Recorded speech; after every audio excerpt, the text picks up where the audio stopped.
সবকিছুই বানাই নিজে হাতেই একদম সবকিছু নিজেই করি। আরে বাহ, জুয়েলারি, ঠাকুরকে সাজানো, এমনকি অঙ্গরাগও করি গোপাল ঠাকুর বা রাধাকৃষ্ণের। কিন্তু খুবই গুণীমা লক্ষ্মী দেখছি। ওকে, আরেকটু ডিটেইলে গল্প শুনবো শান্তার। এবার আরেক পারমিতা, মিতা। নমস্কার, আমি পারমিতা সাহা। আমি আসছি খাগড়া মুর্শিদাবাদ থেকে। আমাদের 4 পুরুষের কাঁসা পিতলের ব্যবসা। গত 10 বছর ধরে আমি এই ব্যবসার সাথে যুক্ত। আমি বিবাহ সূত্রে খাগড়ায়। আর খাগড়া তো বিখ্যাত কাঁসার বাসনের বিখ্যাত। আমাদের ওখানেই সমস্ত বাসন তৈরিও হয়, প্লাস আমরা মানে রিটেলার আর পাইকারি দুটোই হয় আমাদের। আচ্ছা, দারুণ দারুণ সব কাঁসার জিনিস দেখতে পাচ্ছি। আমি আসছি একটু পরেই, সবার কাছে আসছি।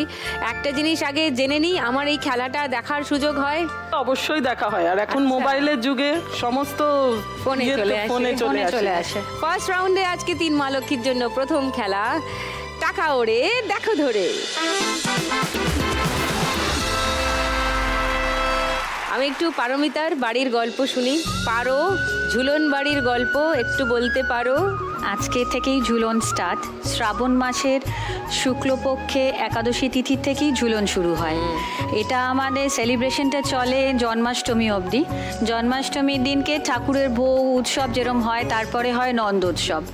নন্দোৎসব হয়ে আমাদের ঝুলনের শেষ হয় আর কি। ঝুলনের মধ্যে আমাদের বাড়িতে গোপীনাথ রাধারানীর যে বৃন্দাবনের যে লীলাগুলো হয় জেনারেলি, সেই বৃন্দাবন লীলাগুলো আমরা এখানে সিনারির মাধ্যমে, তারপরে ছোট ছোট মাটির পুতুল, আলোকসজ্জা, গাছপালা লাগিয়ে সিনারিটাকে সুন্দর করে সাজিয়ে এক এক দিন এক একটা সিন করা হয়। প্রত্যেক দিন এক এক দিন এক একভাবে ঠাকুরকে সাজানো হয়। আচ্ছা, এবং এই প্রত্যেকটা সিন বৃন্দাবনের লীলার সাথে সিমিলারিটিজে। তোমার কয়েকটা ছবি আছে আমার কাছে, আমি ছবিগুলো দেখাচ্ছি, আমার একটু বলো কোনটা কি? প্রথম ছবিটা এটা হচ্ছে আমাদের বাড়ির ঠাকুর। ঠাকুর এমনি সাজা গোজা সুন্দর পোশাকে আছে।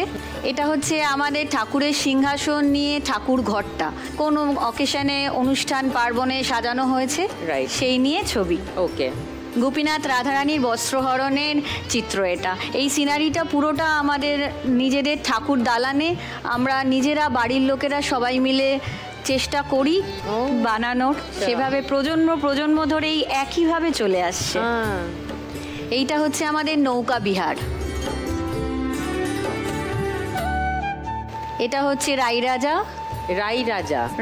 এগুলো কি আঁকো? পিছনেরটা কি আঁকা? হ্যাঁ, পিছনের ওই শেডটা পুরোটাই আঁকা। ওকে, আর ওপরে যেটা রয়েছে সেটা মানে একটা চাদোয়ার মতো আর কি। এটা হচ্ছে পালকি বিহার।